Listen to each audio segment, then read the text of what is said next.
اعوذ باللہ من الشیطان الرجیم بسم اللہ الرحمن الرحیم ان اللہ وملائکتہ یصلون علی النبی یا ایھا الذین آمنوا صلوا علیہ وسلموا تسلیما اللهم صل علی سیدنا مولانا محمد وعلی آل سیدنا مولانا محمد وبارک وسلم.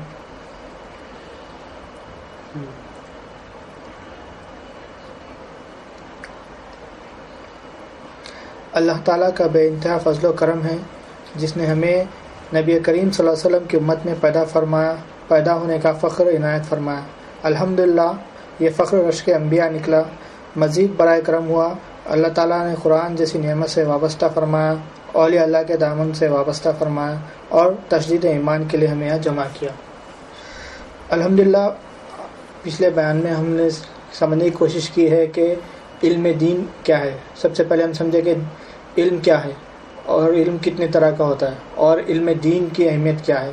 قرآن شریف سے علم دین کی اہمیت معنی کیا ہے اور حدیث جبرائیل سے علم دین کے معنی کیا ہے. آج ہم اس کے اصول کے بارے میں, اصول دین کے بارے میں سمجھنے کی کوشش کریں گے کہ ہم کسی بھی چیز کے بارے میں, کسی بھی بات کے بارے میں اپن جانتے ہیں اس کے بارے میں, تو اس کے کچھ رولس اینڈ ریگولیشنس ہوتے ہیں, اس کے کچھ طریقے ہوتے ہیں, اسے جاننا پڑتا ہے, اس کے اصول جاننا ضروری ہوتے ہیں. تو ہم علم دین تو کیا ہے سمجھ گئے, لیکن اب علم دین سمجھ گئے ہیں تو اس کی دین پہ چلنا ہے ہمارے کو, تو اس پہ اصول کیا ہے, علم دین کے اصول کیا ہے, ہم یہ جاننے کی کوشش کریں گے. تو سب سے پہلے اصول دین آج کی ٹاپک ہے. تو اس کے لیے آج کی ٹاپک میں جو اصول دین استعمال کیا جا رہا ہے تو اس میں دو لفظ ہے, اصول اور دین. تو ہم اصول دین سمجھنے کے لیے سب سے پہلے اصول کیا ہے ہمیں یہ سمجھنا چاہیے. اصول یعنی ایک اس کے دو معنی ہیں اصول کے. ایک کیا ہے اپنے ایک اصطلاحی معنی ہے اور ایک کیا ہے لفظی معنی ہے. لفظی معنی کے سے ہم بہت سارے لوگ, ہم سب لوگ واقف ہے. اصول کا لفظی معنی جو ہوتا ہے کہ رولز اینڈ ریگولیشن, جو ہم بچپن سے دیکھتے ہوئے آ رہے ہیں, سیکھتے ہوئے آ رہے ہیں. جیسا کہ ہم بچپن سے آج تک بھی ہمیشہ ہر جگہ پہ ہم اس چیز کے اطراف میں ہیں. ہر جگہ جائیں گے تو کچھ رولز اینڈ ریگولیشن ہے, اس کے بارے میں آپ کو معلوم ہے. آج تھوڑا سا اس کے بارے میں تھوڑی اس معلومات کو تھوڑا سا اضافہ کرتے ہیں, اس کے اصلی مطلب کے تک پہنچنے کی کوشش کریں گے انشاءاللہ.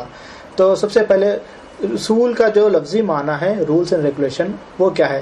جیسا کہ ہم بچپن میں اسکول جاتے تھے تو اسکول کے رولز اینڈ ریگولیشن ہوتے تھے کہ آپ کو ایک اسکول کا جو بتایا گیا یونیفارم, وہ یونیفارم پہننا ہے. اور اس کے بعد میں آپ کا جو اسکول کی ٹائمنگ ہے مارننگ 9 o'clock کے یا پھر 8:30 کے, جو بھی ٹائمنگ ہے وہ ٹائمنگ پہ آپ کو اسکول میں پہنچ جانا ہے. اس کے بعد میں اسکول میں کیا ہے ایک رولز تھے, ایک سسٹم تھا, ایک ٹائم ٹیبل تھا. اس حساب سے کیا ہے سارے سبجیکٹس جتنے بھی آپ کے ہیں اس کے الگ الگ ٹائمنگ کے حساب سے اس سبجیکٹس کی پڑھائی دی جاتی, تعلیم دی جاتی تھی, اور اس کے جو آپ کو سلیبس اسکول میں بتایا جا رہا آپ کو وہ پڑھنا رہتا تھا. تو یہ سارے بہت سارے رولز تھے, اس کو آپ کو فالو کرنا ہے. اگر رولز کے آپ خلاف چلے جاتے ہیں تو آپ کو اس کے اوپر پنشمنٹ دی جاتی تھی. جیسا آپ رول توڑے ویسی پنشمنٹ ملتی تھی. اور اس کے بعد میں پھر کبھی آپ کو زیادہ اگر رول توڑتے گئے تو آپ کو ٹرمینیشن کا بھی چانس رہتا تھا. اسی طرح سے اسکول کے علاوہ آپ جب جیسے بات کریں گے کہ ایک گورنمنٹ کی بات کریں گے تو اپنے پاس ایک گورنمنٹ ہے, گورنمنٹ کا بھی ایک رولس ہے, ریگولیشنس ہے, اس کو آپ فالو کر رہے ہیں. چاہے آپ گورنمنٹ کے خلاف ہو یا ساتھ ہو جو بھی ہو, لیکن آپ گورنمنٹ کے رول پورے برابر فالو کرتے ہیں. جیسے کہ ٹرافک رولس ہے, روڈ پر جا رہے ہیں تو گاڑی روک رہی ہے, ریڈ کلر کا ٹریفک سگنل آ رہا ہے تو آپ گاڑی روک رہے ہو, گرین پہ جا رہے ہو. یہ کیوں کر رہے ہو؟ کیونکہ یہ رول ہے. یہ ریڈ کس نے لگایا, سگنل ریڈ کس نے لگایا, وہ سگنل لگایا ریڈ گورنمنٹ نے لگایا. اس کے خلاف آپ جا نہیں سکتے ہو. وہاں پر ایک بھی پولیس آفیسر کھڑا نہیں ہے, کوئی بھی نہیں ہے, لیکن آپ کا ریڈ سگنل دیکھ کے آپ رک گئے ہو. کیوں؟ یہ رول ہے. اس طرح سے کمپنی میں بھی جا رہے ہو آپ, تو کمپنی میں بھی جاب کے لیے جا رہے ہو تو فرسٹ ٹائم جب انٹرویو دیتے ہو, جو بھی سب آپ کا پروفیشن ہے دو, انجینئر ہے دو, جو بھی آپ ڈاکٹر ہیں دو, جو بھی آپ کے کوالیفیکیشن ہے دو, آپ وہ کمپنی جوائن کر رہے ہو تو سب سے پہلے آپ کو ملتا ہے آفر لیٹر. آفر لیٹر میں سب سے پہلا پوائنٹ آپ کو یہ رہتا ہے کہ کمپنی کے رولس اینڈ ریگولیشن, ڈوز اور ڈونٹس, جو کرنا ہے آپ کو, جو نہیں کرنا ہے آپ کا کام کی ٹائمنگ کیا ہے, آپ کو کام کرنا کیا ہے, آپ کو کام رپورٹ کس کو کرنا ہے, یہ ساری چیزیں بتائی جاتی ہے. تو یہاں پر ایک بات سمجھ میں آ جاتی ہے کہ آپ کو رولز اینڈ ریگولیشن جو ہے آپ کو فالو کرنا ہے, اس کے خلاف آپ جا نہیں سکتے, یہ کہا جا رہا ہے. اب اصول ہے یہ سمجھ میں آ گیا, رسول ہم فالو کر رہے ہیں, لیکن سوال اب یہاں پہ ایک یہ اٹھتا ہے کہ اصول ہوتے کیوں ہیں, یہ اصول ہے کیا, کیوں ہے, کس نے بنائے اصول, یہ کیوں ہے. یعنی انسان بنا اصول کے بھی زندگی گزار سکتا ہے کیا؟ یعنی میں پڑھا, کوئی بچہ بولتا ہے کہ بھائی میں سارے سبجیکٹ برابر پڑھتا ہوں, لیکن میں اصول کے حساب سے پڑھنا ضروری تھوڑی ہے. میں اسکول کی جو ٹائمنگ ہے وہی ٹائمنگ کے حساب سے میرے کو جانا ضروری تھوڑی ہے. میں کبھی بھی جاتا ہوں, میں کچھ بھی, میں گھر کا جو ڈریس ہے وہ پہن کے جاتا ہوں. آپ کو پڑھنا ہے نا, میں پڑھ کے بتاتا ہوں. تو آپ کو اسکول میں پرنسپل ایکسیپٹ کریں گے؟ نہیں کریں گے. تو یہ اصول بنایا کیوں بنایا گیا؟ کیا آپ اس کو جو اسٹوڈنٹ ہے جو یونیفارم پہن رہا ہے وہ یونیفارم سے پرنسپل کو کچھ فائدہ ہے؟ جو ٹائمنگ پہ آ رہا ہے وہ ٹائمنگ سے پرنسپل کو کچھ ہے؟ اس کو اپنا کوئی فائدہ نہیں ہے, اس کا کچھ نہیں ہے, لیکن یہ اس سے فائدہ اسٹوڈنٹ کو مل رہا ہے. تو اس نے یہ اصول سب سے پہلے بنایا کیوں ہے یہ جاننا ہے. تو کیا ہے, جو اسکول کا جو ہیڈ تھا, جو پرنسپل ہے, اس کی مرضی ہے, اس کا ایک منشا ہے کہ بھائی یہ میں اسٹوڈنٹس کو, میں اپنے جتنے طالب علم میرے پاس جو پڑھ رہے ہیں, میں لوگوں کو اس مقام تک پہنچاؤں گا. میں یہ سرٹیفکیٹ تک, اسکول سیکنڈری اسکول سرٹیفکیٹ تک پہنچاؤں گا. میں ان لوگوں کو یونیورسٹی تک پہنچا دوں گا, اور وہاں پہ پہنچنے کے لیے کیا کیا صلاحیتوں کی ضرورت ہے وہ سارے صلاحیتیں دوں گا. میں اخلاق بھی اس کے اندر آ رہا ہے, سب چیزیں اس کے اندر, سب چیز وہ سکھا رہا ہے. آپ کو ٹائم پہ آنا, پرنسپل کی بات سننا, یہ اخلاق کے اندر یہ بھی آپ کو سکھایا جا رہا ہے. کیوں؟ کیونکہ اس کا ایک منشا ہے. اگر آپ جا کے آپ بولیں گے میرے کو پڑھنے میں بہت اچھا تیز ہوں, میں گھر میں بیٹھ کے پڑھ سکتا ہوں, میں کچھ بھی ڈریس پہن کے آ سکتا ہوں, تو آپ پڑھ لو گے, شاید آپ کہیں تک کچھ منزل پہ پہنچ جائے گا. لیکن اس کا جو مرضی تھی پرنسپل کی, اس کا جو منشا تھا, وہاں تک آپ نہیں پہنچ سکتے. آپ اس تک پہنچنے کے لیے آپ کو یہ رول فالو کرنا پڑتا ہے. جیسا کہ جو کمپنی میں بات کی جا رہی ہے, کمپنی کا مرضی تھی کہ یہ کمپنی کا یہ سال کا یہ بزنس ہونا ہے, تو اس کے لیے امپلائی کو ریکروٹ کرنا ہے, اس کو یہ کام ہے. تو یہ کمپنی کا رول ہے, وہ آپ کو فالو کرنا ہے. گورنمنٹ کا رول ہے, وہ آپ کو فالو کرنا ہے. گورنمنٹ والے کے جو مقصد ہے, گورنمنٹ کا رول بنانے کا مقصد ہے کہ ایکسیڈنٹ کم ہونا ہے, اس کے لیے رول بنایا. فالو کریں تو آپ کو فائدہ ہے, نہیں کریں گے تو آپ کو نقصان ہے. اگر آپ فالو نہیں کریں گے تو گورنمنٹ ہی رہے گی. آپ رول فالو نہیں کرنے سے گورنمنٹ کو کچھ فرق نہیں پڑنے والا, نقصان آپ کو ہونے والا ہے. تو یہ بات سمجھ میں آتی ہے کہ اصول کیوں بنائے جاتے ہیں. یہ اپنے فائدے کے لیے بنائے جاتے ہیں, اور مین جو لیڈر ہے اس کا منشا ہے, اس کی جو مرضی ہے, وہ مرضی پہ اپنے کو فالو کرنے کے لیے, اس کی مرضی تک پہنچنے کے لیے یہ رول بنائے جاتے ہیں. تو یہاں پر اس بات سمجھ میں آتی ہے کہ رول بنانے والا ہوتا ہے لیڈر. وہ لیڈر کوئی بھی لیڈر ہو سکتا ہے. ہر جگہ پہ ایک لیڈر موجود ہے, ہر جگہ پہ ایک لیڈر موجود ہے. اسکول میں گئے, وہاں پر لیڈر جو رول بناتا ہے, جو رول کو لے کر چلتا ہے, وہاں پر آپ کا پرنسپل ہے. کنٹری کو چلانے والا ایک لیڈر ہے, آپ کا پرائم منسٹر, پریزیڈنٹ ہے. کمپنی میں چلانے والا ایک لیڈر ہے, جیسا کہ مینیجر ہے, جنرل مینیجر ہے. تو اسی طرح سے ساری دنیا کو چلانے والا ایک لیڈر ہے, وہ ہے اللہ. اس کا منشا ہے, اس کی مرضی ہے. اس کی مرضی پہ پہنچنے کے لیے رول جو بنایا گیا, اصول جو بنایا گیا, اسے کہا جا رہا ہے اصول دین. کہ اللہ تعالیٰ فرماتا ہے کہ میں ایک چھپا ہوا خزانہ تھا, خواہش ہوئی کہ پہچانا جاؤں, تو میں نے مخلوق کو پیدا کیا. تو ہمارا اللہ تعالیٰ کا منشا کیا ہے, ہمارا پیدا ہونے کا مین ریزن کیا ہے, ہم اللہ کو پہچان سکے. تو جب اللہ کو پہچاننے کا یہ مقصد ہے ہمارا, تو اس کو فالو کرنے کے لیے کچھ رولز ہوتے ہیں. جیسا کہ پرنسپل بتایا کہ میرے کو یہ بچوں کو یہ مقام تک پہنچانا ہے, تو صرف پہنچانا ہے, بلکہ وہ بیٹھا نہیں ہے, وہ ایک سلیبس بنایا, ایک رولز بنایا فالو کرنے. اسی طرح سے اللہ تعالیٰ پہچاننے کے لیے علم دین دنیا میں بتایا گیا کہ یہ علم دین ہے, اس کو فالو کرنا ہے. حضور صلی اللہ علیہ وسلم کو بھیجا, حضور صلی اللہ علیہ وسلم نے علم دین بتایا, اللہ تعالیٰ کو پہچاننے کا طریقہ بتایا ہے, تو ہمیں اس طریقے سے پہچاننا ہے. تو جو علم دین ہے اسی طریقے سے اس کو حضور صلی اللہ علیہ وسلم جیسا بتایا علم دین کو, جس کی اس میں جو شرطیں ہیں, اسی کو اسی طرح سے سمجھنے پر ہی اپن اللہ کے منشے پہ پہنچ سکتے ہیں, اللہ کی مرضی پہ پہنچ سکتے ہیں. جیسا کہ میں مثال اپنے اسکول کی اور کمپنی کی دیا تھا کہ میں اسکول, بچہ بول رہا ہے کہ میرے پاس سارا ٹیلنٹ ہے, سارا سلیبس مجھے آتا ہے, لیکن میں اسکول کا رول فالو نہیں کروں گا, تو وہ اس مرضی پہ نہیں پہنچ سکتا ہے. مثال کے طور پہ ہمارے پاس جو لاک ڈاؤن چل رہا ہے, بیچ میں بہت سارے لاک ڈاؤن کے سیزنز چل رہے ہیں, تو کچھ لوگ کا ورک فرام ہوم ہو گیا, کچھ لوگوں کو کمپنی میں جا کے کام کرنے کا ہو گیا. تو اگر کوئی بندہ ٹیلنٹڈ ہے, کمپنی میں کام چل رہا ہے, بول رہا ہے کہ میرا کام تو کمپیوٹر پہ ہے, آن لائن کام کرنا ہے نا میرے کو, میں گھر میں کمپیوٹر لیتا ہوں, گھر میں بیٹھ کے میں کام کرتا ہوں, میرے کو سیلری گھر پہ بھیجاتا ہوں, میں آفس نہیں آتا ہوں. تو کمپنی والے ایکسیپٹ کریں گے؟ ایکسیپٹ نہیں کریں گے, بولیں گے کمپیوٹر ہمارا, کام بھی ہمارا، طریقہ بھی ہمارا ہے، آپ کو یہاں آ کے کام کرنا ہے. پھر کووڈ آ گیا تو بولے کہ ورک فرام ہوم ہے. اب بولیں گے نہیں میں بھی کمپنی میں آ کے کام کرتا ہوں، تو وہ لوگ ایکسیپٹ کریں گے نہیں ہم بولے تھے آپ کو کمپنی میں آ کے کام کریں، لیکن اب آپ کو ورک فرام ہوم کرنا ہے، اب آپ کو اپنے کمپیوٹر پہ گھر پہ بیٹھ کے کام کرنا ہے. تو یہ کیا ہے، بات سمجھنے کی ہے کہ جو اپن کمپنی میں کام کر رہے ہیں، کمپنی کو اپنے ایک لیڈر مان رہے ہیں، تو اس کا رول کے خلاف اپن نہیں جا سکتے ہیں. وہ رول جیسا بتایا ہے ویسا آپ کو فالو کرنا ہے، تبھی آپ کمپنی کے جو مرضی ہے وہاں پہ پہنچ سکتے ہو. کام گھر پہ بیٹھ کے کرو یا آفس میں بیٹھ کے کرو، کام تو دونوں سیم ہیں، لیکن مرضی جاننا بہت ضروری ہے. گھر پہ بیٹھنے کی مرضی ہے، گھر پہ بیٹھ کے کام کرنا ہے. کمپنی میں آ کے کرنے کی مرضی ہے تو کمپنی میں آ کے کام کرنا ہے. تو اسی طرح سے اللہ کی جو مرضی ہے، اللہ کا جو منشا ہے، اس پہ پہنچنے کے لیے اللہ تعالیٰ اصول دین کو بنایا ہے. اس کو اسی طریقے سے فالو کرنا ہی کیا ہے، اپنے لیے اللہ کی مرضی تک پہنچنے کا ذریعہ ہے. اس کے بنا ہم نہیں پہنچ سکتے. اگر ہم بولیں گے ہم دیندار ہیں، ہم دین والے ہیں، ہم علم حاصل کریں، لیکن ہم اپنا دین بنا لیں گے، اپنی مرضی سے چلیں گے، تو ہم اللہ کی جو مرضی ہے وہاں پر نہیں پہنچیں گے، اپنی مرضی پہ پہنچ جائیں گے. آپ کی جو مرضی تھی اس میں پہنچ جاؤ گے، لیکن اللہ کی مرضی پہ ہم نہیں پہنچ سکیں گے. یہ بہت ہی امپورٹنٹ چیز اپنے کو سمجھنا ہے.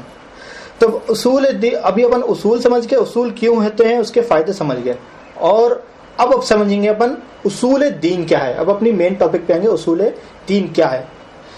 اصول دین 5 ہے: اسلام، ایمان، احسان، تقوی اور توحید. جس میں سے ہم حدیث جبریل میں پڑھ چکے ہیں کہ اسلام، ایمان اور احسان کیا ہے. یہ 3 جو ہے ہم حدیث جبریل سے ملے ہیں، اور 2 ہم قرآن شریف سے نکال رہے ہیں کہ تقوی اور توحید. تو ابھی ہم آگے اسی بات کو لے کے چلتے ہوئے بتاؤں گا کہ یہ 5 اپنے کو اصول دین کو ہمیں فالو کرنا ضروری ہے. اس میں سے اپن ایک چیز کو پکڑ کر یہ دین ہے ہم نہیں بتا سکتے. یہ دین کا ایک پارٹ ہے، لیکن دین ہم نہیں بتا سکتے. اس بات کو اچھے طریقے سے سمجھنے کے لیے میں ایک مثال دیتا ہوں کہ اسلام، ایمان، احسان، توحید اور تقوی، یہ 5 چیز کو ہمیں پکڑ کے اس کسی کو پوری طریقے سے سمجھنے کے لیے ایک چھوٹی سی مثال ہے کہ مولانا جلال الدین رومی رحمۃ اللہ علیہ اپنی کتاب مثنوی شریف میں فرماتے ہیں، ایک مثال دے کے بتاتے ہیں کہ ایک ہاتھی ہے. ایک مثال ہے، آپ کو بس سمجھنے کے لیے بتایا جا رہا ہے. ایک ہاتھی ہے، وہ ہاتھی کو دیکھنے کے لیے 4 اندھے لڑکے زو میں چلے گئے. زو پہ گئے، وہ لوگ اندھے ہیں لڑکے، کچھ بھی نہیں دیکھے. وہ لوگ کو ہاتھی کیسا ہوتا ہے وہ لوگ کو پتہ نہیں ہے، تو بس ہاتھی کو ایسے ہی ہاتھ لگا کے دیکھ رہے ہیں، اس کو سمجھنے کی کوشش کر رہے ہیں. تو سب سے پہلا لڑکا جو ہے، اس کے جو ہاتھی کی جو سونگ ہوتی ہے، وہ سونگ کو پکڑ لیا. پکڑ کے وہ بولا کہ ہاتھی کو جو سونگ کو پکڑ کے وہ سمجھ گیا کہ سونگ کو ہاتھی سمجھ گیا، اور وہ بولا کہ یہ ہاتھی جو ہے سانپ کی طرح ہوتا ہے، کیونکہ سونگ جو ہے موٹی اس طرح سے ہوتی ہے. تو اس کو سونگ کو پکڑ کے وہ بول رہا ہے کہ ہاتھی جو ہے سانپ کی طرح ہوتا ہے. اپنا تجربہ وہ بتا دیا.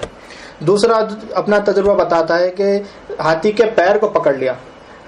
ہاتھی کے پیر جو ہے موٹے پیڑ کی طرح ہوتے ہیں، تو وہ پیر کو پکڑ کے بولا کہ یہ جھاڑ، جو پیڑ بتایا، ہاتھی کیسا ہوتا ہے، جھاڑ کی طرح ہے. پھر تیسرا لڑکا کیا ہے، ہاتھی کے دم کو پکڑ لیا. دم کو پکڑ کے بولتا ہے ہاتھی کیسا ہے، رسی کی طرح ہے.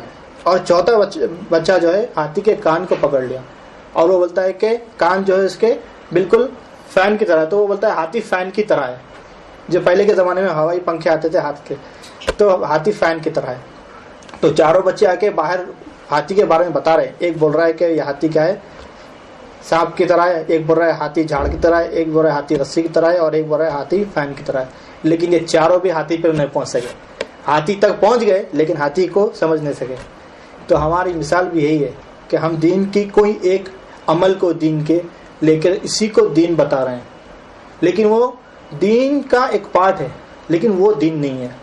ہاتھی کا پیر ایک ہاتھی کا ایک پارٹ، ہاتھی کا سونگ ایک ہاتھی کا ایک پارٹ ہے، لیکن وہ ہاتھی نہیں ہے. تو ہمیں دین کو سمجھنا ہے، اصول دین کو سمجھنا ہے، تو 5 کو سمجھنا ضروری ہے: اسلام، ایمان، احسان، تقوی اور توحید. تبھی ہم اسلام کو دین کو سمجھ سکیں گے. لیکن ہم بات یہ ہوتی ہے کہ دین کیا ہے، اسلام ہے. اسلام کیا ہے، دین ہے. تو بس اسی میں ہم اٹکے ہوئے ہیں. یعنی گھر کہاں ہے پیڑ کے پیچھے, پیڑ کہاں ہے گھر کے پیچھے, تو نہ پیڑ کا پتہ چلا نہ گھر کا, دونوں مکس ہو گئے. تو اسی طریقے سے ہمیں کیا ہے ایک پراپر جو اصول دین بتایا گیا اس میں ہم نے کو فالو کرنا ہے.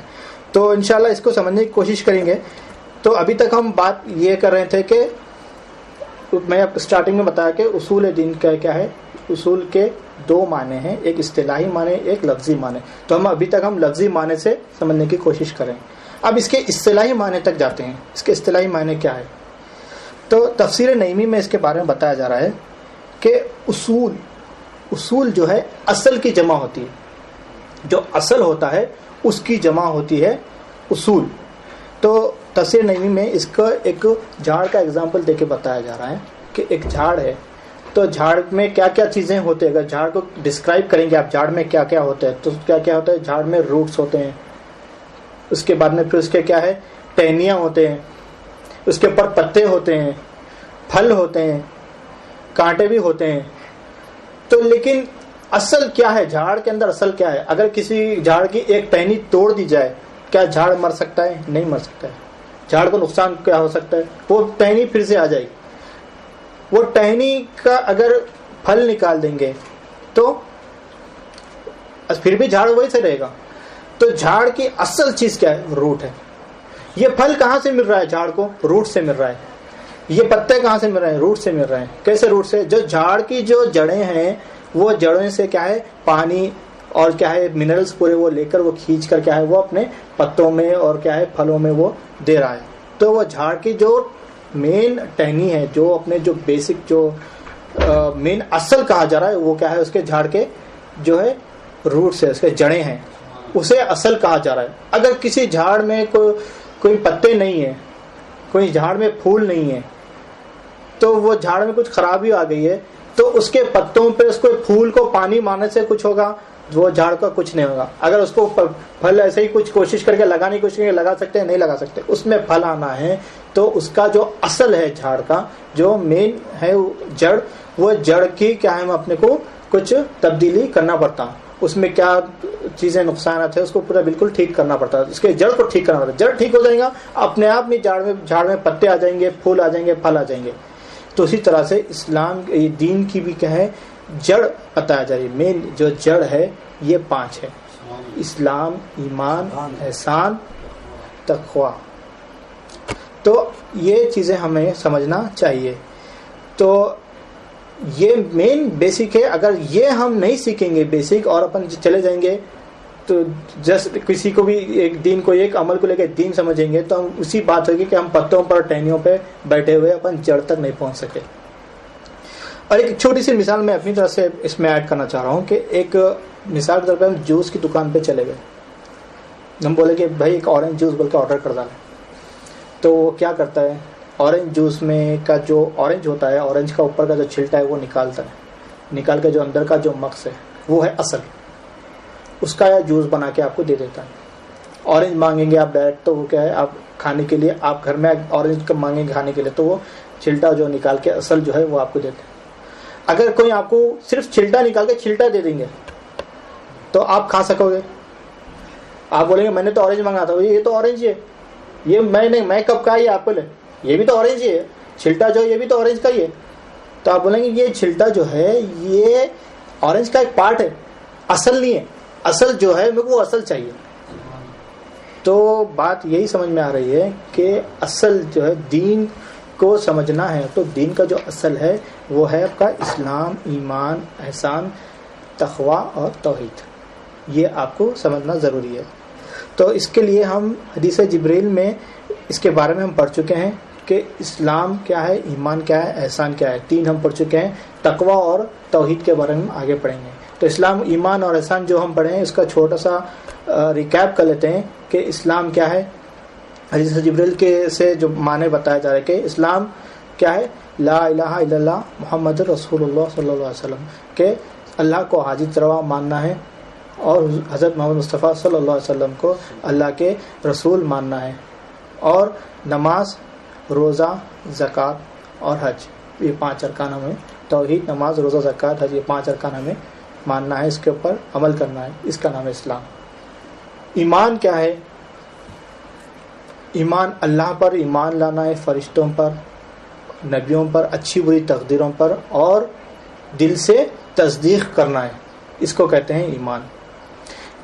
احسان کیا ہے؟ احسان عبادت اس طرح سے کرنا ہے کہ اللہ آپ کو دیکھ رہا ہے، یا آپ اللہ کو دیکھ رہے ہو، یا تو کم سے کم اللہ آپ کو دیکھ رہا ہے، یہ تو اس طریقے سے عبادت کرنا ہے۔ اس کے بارے میں ہم تفسیر میں ہم پچھلے بیانات میں پڑھ چکے ہیں۔ تو احسان کے بارے میں ایک بات اور میں کہہ کر آگے بڑھنا چاہوں گے۔ احسان کیا ہے؟ ہم ابھی کچھ لوگ اس بیان کے بارے میں کہیں کہ ہم اللہ کو دیکھ نہیں سکتے، تو ہم کیسا بتائیں گے کہ اللہ کو ہم دیکھ رہے ہیں، اور پھر اللہ ہمیں دیکھ رہا ہے، یہ کیفیت اپنے اندر کیسا لے کے آئیں کہ اللہ ہمیں دیکھ رہا ہے؟ ہم عبادت کر رہے ہیں، ہم نماز پڑھ رہے ہیں، ساری چیزیں کر رہے ہیں، لیکن ہم مطمئن نہیں ہو رہے کہ اللہ ہمیں دیکھ رہا ہے، یہ کیفیت ہمارے اندر کیسے لے کر آئے؟ تو ایک چھوٹی سی مثال آپ کو بتا دیتا ہوں کہ ہمارے پاس کیا ہے، بہت سارے دوست رہتے ہیں۔ کچھ دوست ہوتے ہیں، کئی الگ الگ طرح کے دوست ہوتے ہیں۔ کچھ کیا ہے، دوست ایسے ہوتے ہیں جسے آپ کبھی کبھی ملاقات کرتے ہیں، سال میں ایک آدھ بار ملاقات ہو جاتی ہے۔ کچھ دوست سے کیا ہے، ریگولر ملاقات ہوتی رہتی ہے۔ کچھ دوست اتنے خاص دوست ہوتے ہیں جسے ہم کہا جاتا ہے بیسٹ فرینڈ، جگری دوست بتایا جاتا ہے، جس کے بنا آپ نہ کوئی کام کرتے ہو، نہ اپنا کچھ پرسنل کام بھی نہیں کرتے، اس کے بنا، اس کے مشورے کے بنا کوئی کام آپ نہیں کرتے ہو، وہ خاص دوست کہا جاتا ہے۔ یعنی اگر آپ کو اپنے خود کے لیے کپڑے بھی لینے کا ہے، شاپنگ بھی کرنا ہے، تو اپن کیا ہے، وہ دوست کو ساتھ میں لے کے جاتے ہیں۔ وہ دوست جیسا آپ کو بتایا اس کی مرضی کے تحت آپ وہ سامان خریدتے ہیں، جو بھی آپ کا دوست بولتا ہے وہ آپ کو سامان لیتے ہیں۔ اگر آپ کو کوئی کپڑا سمجھ میں آ گیا لیکن آپ کے دوست کو پسند نہیں آیا تو آپ اس کو چھوڑ دیتے ہیں۔ آپ کا دوست بولتا ہے اس دکان سے لو، آپ اس دکان سے لیتے ہیں۔ تو دوست کے مشورے کے حساب سے آپ ہر کام کرتے ہو، تو ہر جگہ پہ آپ ایک دوست کو رکھتے ہو، تو اسی طرح سے اپنے ہر عمل میں، ہر کام میں اللہ کو شریک کریں، اللہ کو اپنا دوست مانے، اللہ کی مرضی جانے، اللہ کیا چاہ رہا ہے۔ جیسا دوست کی مرضی جانتے ہیں ویسا اللہ کی مرضی جانے کہ میں اگر پانی پی رہا ہوں تو میرے کو پلانے والا اللہ ہے، میں کھانا کھا رہا ہوں میرے کو کھلانے والا اللہ، میں کام کر رہا ہوں میرے کو یہ کام کی یہ حاجت پوری کرنے والا اللہ ہے۔ تو اللہ جب ہے، یہ مان لیے کہ یہ کام اللہ کرا رہا ہے، میں نہیں کر رہا ہوں، اللہ کرا رہا ہے، تو پھر آپ اگلا منزل پہ آ جائیں گے کہ اللہ کی مرضی کیا ہے۔ جب اللہ کرا رہا ہے تو پھر اللہ کی مرضی کیا ہے، کیا میں اللہ کی مرضی کے ساتھ ہوں یا اللہ کی مرضی کے خلاف ہوں؟ یہاں پر آپ ایک بات سمجھ سکتے ہو۔ تو یہ کیفیت اپن ہر کام میں اگر لے کر آئیں گے تو اس وقت آپ کیا ہے، اللہ کو دیکھ رہے ہو یا اللہ آپ کو دیکھ رہا ہے، وہ کیفیت ہمارے پاس آ جائے گی۔ لیکن ہم دن بھر اپنے دل میں کیا ہے، دوسرے بتوں کو بٹھا رکھے ہیں، دوسروں کی مرضی پہ کام کر رہے ہیں، اللہ کو ایک دن بھی ایک مرتبہ بھی یاد نہیں کر رہے ہیں، اللہ کی مرضی کو نہیں سمجھ رہے ہیں، جو عبادت کر رہے ہیں اور یہ بول رہے ہیں کہ مجھے یہ کیفیت چاہیے کہ اللہ مجھے دیکھ رہا ہے، تو اس ٹائم پہ وہ کیفیت آپ کو نہیں آئے گی۔ جب آپ عبادت کرو گے تو آپ کے بالکل آپ کو دنیاوی خیالات آئیں گے، جس کو آپ اپنا دوست بنا کے رکھے ہو، جس کے بارے میں صبح شام آپ سوچ رہے ہو۔ اگر آپ کام کے بارے میں سوچ رہے ہو تو نماز پڑھو گے، کام آپ کو ذہن میں آ جائے گا، کیونکہ آپ صبح شام کام کو ہی دوست بنا کے رکھو، کام کے بارے میں سوچ رہے ہو۔ کام ایک حکمت ہے اللہ کی کرنا ہے، لیکن اسی کو دوست نہیں بنانا ہے۔ یہ کام اللہ کی مرضی سے ہونا ہے، اللہ کروائے گا، اللہ کو اپنا دوست بنانا ہے، قلب میں اللہ کو اپن رکھنا ہے، تو تبھی آپ کیا ہے،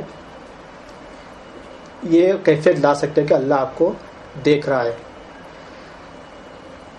جب سورہ اخلاص کے بارے میں بتانا چاہوں گا میں کہ جب حضور صلی اللہ علیہ وسلم سے کچھ لوگ پوچھتے ہیں کہ اللہ تعالیٰ کے بارے میں بتاؤ کہ اللہ کیسے ہیں، اس ٹائم پہ جو بت پرستی کی جاتی تھی تو بہت سارے بت ہوئے جاتے تھے، تو بتوں کے رشتہ دار بھی بتایا جاتے ہیں کہ یہ بت کا بیٹا ہے، یہ بت کا بھائی ہے، یہ ہے۔ تو وہ لوگ بتائیں کہ ہمارے جو بتیں ہیں، ہمارے جو خدا ہیں، ان لوگوں کے کیا ہے، بھائی بہن ہے، اولاد ہے، سب کچھ ہے۔ آپ کا اللہ ہے، ایک ہے بول کے بتا رہے ہیں، تو وہ کس کا، اس کے اولاد کون ہے، وہ کس کا اولاد ہے، یہ ایسے سوال کیے جا رہے تھے حضور صلی اللہ علیہ وسلم سے۔ تو اللہ تعالیٰ بہت جلال میں آ گیا اور سورہ اخلاص نازل ہوا، قل هو اللہ احد اللہ الصمد لم یلد ولم یولد ولم یکن لہ کفوا احد۔ کہہ دو کہ اللہ ایک ہے، نہ وہ کسی کی اولاد ہے، نہ اس کی کوئی اولاد ہے، اللہ بے نیاز ہے۔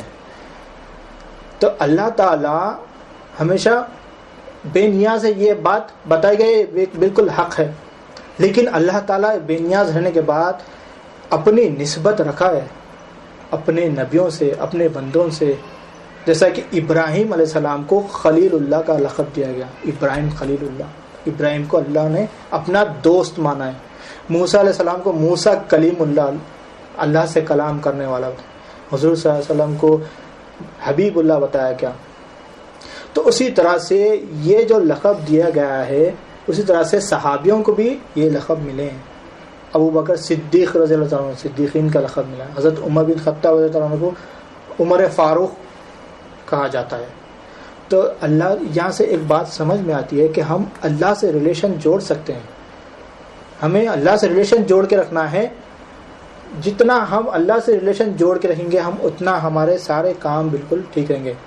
تو اللہ سے ریلیشن کیسا جوڑنا ہے؟ ہم اللہ کو اپنا دوست مانیں، اللہ کے منشے پہ چلنا، جیسے ہم ہر بات دوست کے مرضی سے چل رہے ہیں، اسی طرح سے اللہ کی مرضی پہ چلنے کی کوشش کریں گے ہم، تو ہم اللہ سے ریلیشن جوڑیں گے۔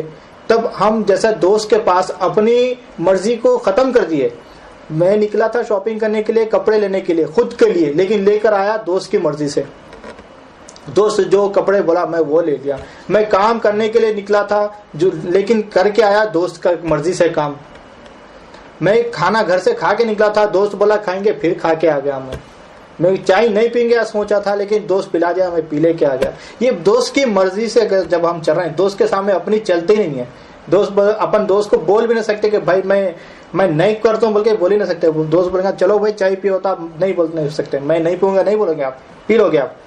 دوست کے سامنے جب آپ اپنی میں ختم کرتے ہو، اسی طرح سے اللہ کے سامنے اپنی میں کو ختم کر دینے کا ہے، وہاں پہ اپنی میں کو نکال دینے کا ہے۔ اللہ اگر بولتا ہے تو میں کو کرنا ہے، اللہ میرے کو جو کام کروا رہا ہے میرے کو اللہ کی مرضی سے کام کرنا ہے، اللہ جو کام کے لیے منع کر رہا ہے وہ کام میں نہیں کروں گا۔ جب اپنی میں کو اپن ختم کر دیں گے تبھی ہم کیا ہے احسان کی منزل پہ پہنچیں گے۔ علامہ اقبال بتاتے ہیں کہ خودی کو کر بلند اتنا کہ ہر مرضی سے پہلے، ہر تقدیر سے پہلے خدا خود بندے سے پوچھے کہ بتا تیری رضا کیا ہے۔ یہ احسان کا مقام ہے۔ تو یہ احسان کے مقام پہ اگر اپن آ جائیں گے، اس کو سمجھ جائیں گے، تو اسلام، ایمان، احسان، یہ تینوں کو سمجھ کے، اس مقام کو سمجھ کے اس میں استقامت رکھیں گے، اس پہ ٹک جائیں گے، تو ہم تقوی کی منزل پہ پہنچ جائیں گے۔ تقوی اس طرح سے نہیں ملنے والا، جب تک اسلام، ایمان، احسان نہ سمجھے ہمیں تقوی نہیں ملنے والا ہے۔ جب تک ان تینوں منزلوں کو اپن پار نہیں کریں گے، تقوی کی منزل پر نہیں آ سکتے۔ اگر کوئی بھی کتنا بھی عبادت گار ہے وہ بولیں گے اپنے آپ کو متقی، وہ نہیں کہلا سکتا جب تک وہ اسلام، ایمان اور احسان کے منزل پہ نہ پہنچے۔ صرف اسلام کے کوئی ایک ارکان کو لے کے، کوئی ایک عمل کو لے کے اس کو اپن سمجھ کے اپن یہ بولیں گے کہ میں پورا دین سے گیا، میں پورا تقوی والا ہو گیا، یہ کہنا بالکل غلط ہے۔ اس اصول دین کے یہ پانچوں عمل ہے، اس کو پوری طریقے سے تھامنا ہے، اس کو یہ تقوی پہ یہ چیز اپنے اندر لے کر آنا، اس کے اوپر استقامت رکھنا ہے، تبھی ہم تقوی کی منزل پہ پہنچ جائیں گے انشاءاللہ۔ تو اب اس تقوی کی منزل پہ پہنچنے کے لیے تو یہ اب ایک بات اور بتایا جا رہا ہے کہ جو دوست کی مثال دیا تھا میں، تقوی کی منزل پہ پہنچنے کے بعد میں ہمارا جو طریقہ ہو جائے گا اس کے بارے میں بتانے کی کوشش کروں گا میں، کہ جو ایک دوست کی مثال دیا تھا میں، جو خاص دوست ہے۔ ابھی آپ کا جو دور کا دوست ہوتا ہے، جو مطلب جس سے آپ سال میں ایک آدھ بار ملاقات کرتے ہیں، تو اس کی پسند ناپسند آپ اتنا جانتے نہیں ہیں۔ تو اس سے کیا ہوتا ہے کہ اگر آپ کھانے کے لیے باہر جائیں گے تو آپ دوست جو آپ کا جو کبھی کبھی ملاقات ہونے والا دوست ہے، اس سے آپ پوچھو گے کہ بھائی آپ کیا لینا پسند کرو گے، میٹھے میں کیا لوگے، کھانے میں کیا لوگے، کیونکہ آپ جانتے نہیں ہیں۔ کبھی کبھی ایسا بھی ہو سکتا ہے کہ اس کو جو پسند نہیں آپ وہ اس کو کھلوا دو، اس کو آپ اس جگہ پہ لے کے چلاؤ جو جگہ پہ وہ پسند نہیں کرتا ہے۔ لیکن جو آپ کا بالکل خاص دوست ہوتا ہے، اس کے پاس سوال جواب ہوتے ہی نہیں ہے۔ آپ کو معلوم ہے اس کو کیا پسند ہے، اس کو کون سی ہوٹل کی چائے پسند ہے، آپ اسی ہوٹل پہ لے جا کے اس کو ڈائریکٹ چائے پلا لیتے ہو، اس کو جو جہاں کی بریانی پسند ہے وہاں کی بریانی کھلا دیتے ہو۔ یہ جب خاص جب ہو جاتے ہو، جب قریب ہو جاتے ہیں، یہ انسان کی بات بتا رہا ہوں میں، جب اپن ایک انسان دوسرے انسان کے اتنے قریب جب آ جاتا ہے تو اس کی پسند ناپسند سب کچھ جان جاتے ہیں، تو کسی کو کچھ پوچھنے کرنے کی بھی ضرورت نہیں ہے، بنا پوچھے کہ وہ اس کے اوپر کام کرتا ہے۔ تو جب اللہ کے اپن اتنے قریب ہو جائیں گے تو ہمیں اللہ تعالیٰ ہماری ضرورتوں کو سمجھ کے ہمیں ایسے عطا کرے گا کہ ہمیں مانگنے کی بھی ضرورت نہیں پڑے گی۔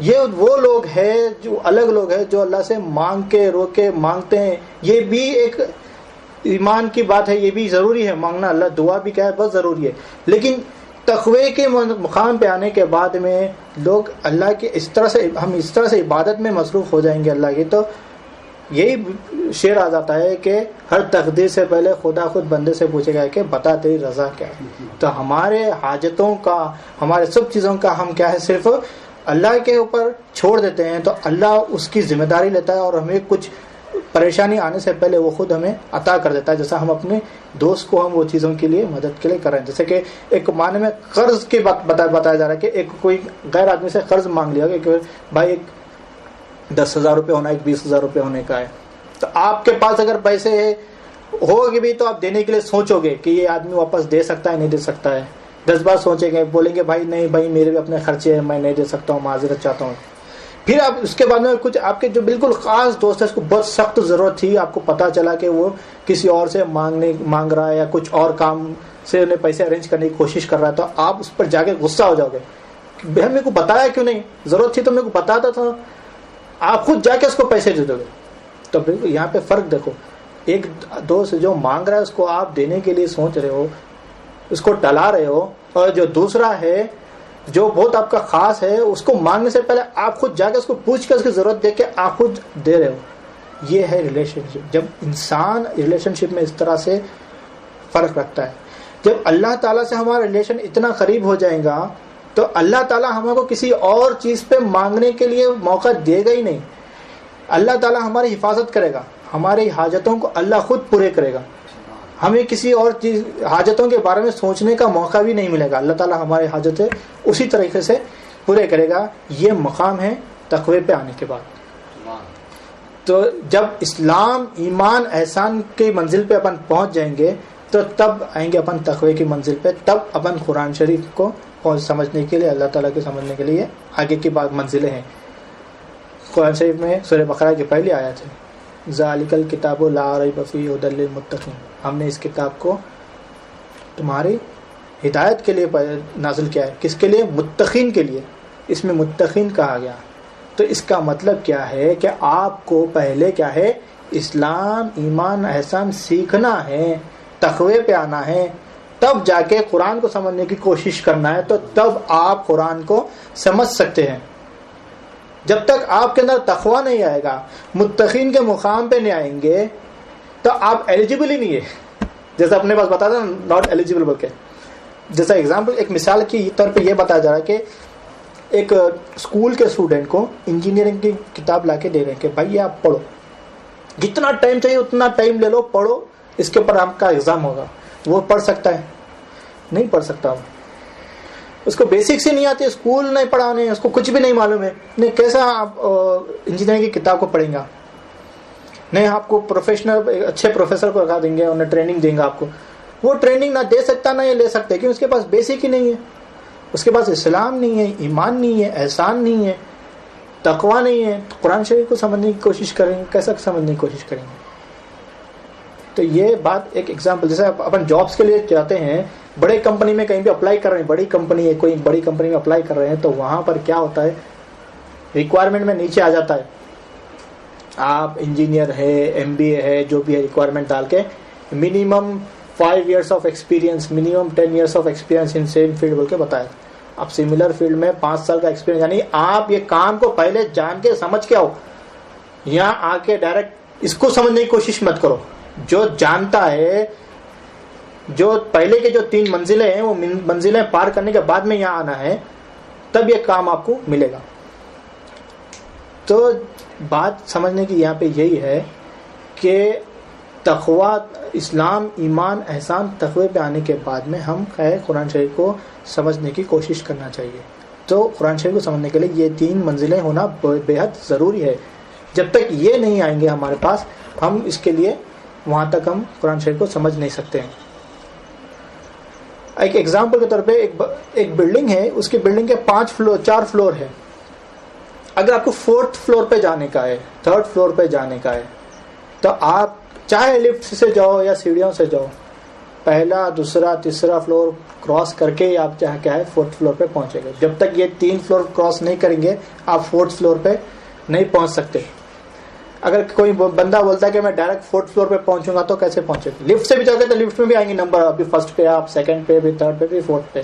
تو اسی طرح سے اگر اپن تقوی کے مقام پہ پہنچنا ہے تو سب سے پہلے اپنے کو اسلام، ایمان، احسان یہ کراس کر کے جب تقوی پہ پہنچنا ہے، پھر قرآن شریف کو سمجھنا ہے. پھر اپن اس مقام پہ قرآن شریف کو سمجھنے کے مقام پہ آ جائیں گے تو پھر ہمیں ملے گی توحید، اللہ کو ایک جاننا اور ایک ماننا. جب تک تقوی تک نہیں آئیں گے، جب تک اسلام پہ نہیں آئیں گے، ایمان نہیں ملیں گا. ایمان پہ جب تک نہیں آئیں گے احسان نہیں ملیں گا. جب تک احسان پہ نہیں آئیں گے تو تقوی نہیں ملے گا. اور تقوی پہ نہیں آئیں گے تو پھر توحید کہاں سے ملے گی؟ اور ہم توحید کے نعرے لگا دیتے ہیں.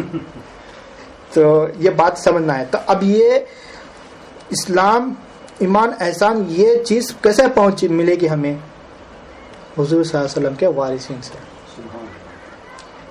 ہم اللہ کے قریب کیسے ہوئیں گے، اللہ کے دوست کیسے بنیں گے؟ تو ہمیں حضور صلی اللہ علیہ وسلم کے وارثین کے ذریعے، جو حضور صلی اللہ علیہ وسلم اپنا دین یہاں پہ بتائے ہیں وہ دین کو فالو کر کے ہم وہاں پہ حضور صلی اللہ علیہ وسلم اللہ کے قریب بنیں گے. کیسے بنیں گے؟ اگر کوئی بندے سے پوچھا جائے گا، جیسا ابھی میں اپنی پرانی مثال پہ آ جاتا ہوں کہ ایک دوست کی مثال دیا تھا میں. اگر جو دوست کی مرضی ہے وہ دوست کی مرضی پہ آپ کام کر رہے ہو، دوست کی پسند سے آپ سب کر رہے ہو، تو وہ دوست ایگزامپل کے طور پہ وہ دوست اپنے کوئی اس کے کزن کو لا لیتا ہے ساتھ میں، اس کے کوئی دوسرے دوست کو لا لیتے ہیں، آپ اس سے بھی دوستی کر لیتے ہو. یہ کون ہے بھائی؟ اس کو تو آپ جانتے نہیں، پہچانتے نہیں. کیوں بولے؟ تو یہ دوست کے ساتھ میرا خاص دوست کا بھائی ہے، خاص دوست کا دوست ہے، تو آپ اس سے بھی دوستی کر لیتے.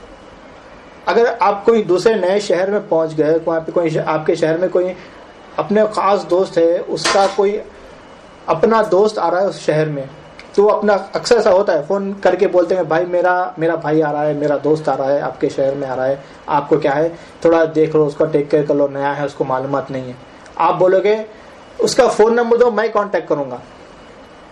آپ نہیں بولیں گے ہاں ٹھیک ہے اس کو بولنے دو، ملنے دو، دیکھیں گے. ایسا نہیں، اس کا فون نمبر آپ لے کے آپ فون کریں گے. فون کر کے بھائی کہاں ہیں آپ نئے ہیں، یہ ایریا میں آپ جانتے نہیں ہیں، آپ یہاں آنے میں آپ کو مصیبت ہوئیں گے، میں آپ کو پہنچ جاتا ہوں، آپ بتاؤ جگہ کہاں ہے، آپ جا کے پہنچ کے اس کی مدد کرتے، جو بھی اس کی حاجت ہے، کیا ہے، کیا ضرورت ہے، وہ دیکھتے ہیں. آپ وہ آدمی کو جانتے نہیں ہیں، پہچانتے نہیں ہیں، پہلی بار آپ وہاں پہ دیکھے، لیکن کیوں آپ اس کی مدد کرنے وہاں چلے گئے؟ ویسے تو بہت سارے لوگ آ جاتے ہیں اس شہر میں، ہزاروں لوگ، لیکن آپ کسی کے پاس نہیں گئے، وہاں پر چلے گئے. کیونکہ وہ آپ کے دوست کا دوست ہے، اس کی نسبت اس دوست سے ہے، آپ کے خاص دوست سے اس کی نسبت ہے. اگر وہ اس کے آپ کے خاص دوست سے اس کی نسبت نہیں ہوتی، اس کا کوئی رشتہ دار اس کا دوست نہیں ہوتا، تو آپ اس کے لیے وہاں اتنا دور ٹریول کر کے آپ وہاں جا کے اس کی مدد نہیں کرتے. تو بات یہاں سمجھنا ہے کہ جب اللہ کو دوست بنانا ہے تو اللہ تعالیٰ کی نسبت جس چیز سے آپ کی نسبت اللہ تعالیٰ کی نسبت ہے، اس سے ہمیں اپنی نسبت بنا لینا ضروری ہے. اللہ تعالیٰ ابراہیم خلیل اللہ بتایا گیا ابراہیم علیہ السلام کو، ابراہیم علیہ السلام کو میرا دوست بتائیں گے. حضور صلی اللہ علیہ وسلم کو حبیب اللہ بتایا. پھر حضور صلی اللہ علیہ وسلم کی نسبت کس سے؟ صحابہ سے. صحابہ کی نسبت کس سے؟ اولیاء اللہ سے. پھر اولیاء اللہ کی نسبت ہمارے جو ہے پیر ہے، جو ہمارے امام ہے، ان سے ہماری نسبت جوڑنا ہے. تو ہمیں اس طرح سے اسلام بھی ہمیں اسی طرح سے ملا ہے. ہم لا الہ الا اللہ محمد رسول اللہ کلمہ پڑھ لیے، یہ کلمہ جو پڑھ لیا، آپ نے اللہ کو دیکھا نہیں دیکھا، حضور صلی اللہ علیہ وسلم کو دیکھے نہیں دیکھے، پھر کیسا مان لیے؟ کس نے بتایا آپ کو کلمہ؟ استاد نے بتایا. استاد کو کس نے بتایا؟ ان کے استاد نے بتایا. ان کے استاد امام، اولیاء. وہاں سے بولے تو صحابہ کو ملا. صحابہ کو کس سے ملا؟ پھر حضور صلی اللہ علیہ وسلم سے ملا. تو یہ نسبتیں ہیں، ان نسبتوں کے ذریعے ہی اپنے کو ایمان ملا ہے. اگر ہوتا نسبت نہ ہوتی تو اللہ تعالیٰ تو بے نیاز ہے، کسی کو بھی کسی طرح سے بھی اسلام دے سکتے تھے. ہر کسی کے گھر میں ایک قرآن شریف نازل کر دیتے تھے، پڑھ لو میرے کو سمجھ جاؤ بول. یہ جو سلسلہ ہے نبیوں کا، صحاباؤں کا اور اولیاء کا یہ سلسلہ نہیں ہوتا تھا. یہ سلسلہ اسی لیے کہ یہ اللہ تعالیٰ ہمیں سیڑھی بتا رہے ہیں کہ کس طرح سے ہمیں وہ نسبتیں حاصل کر کے اللہ تک پہنچنا ہے. اگر ہم ڈائریکٹ پہنچنے کی کوشش کریں گے تو بہت مشکل ہے, ہم کہیں پر بھی نہیں پہنچ سکتے.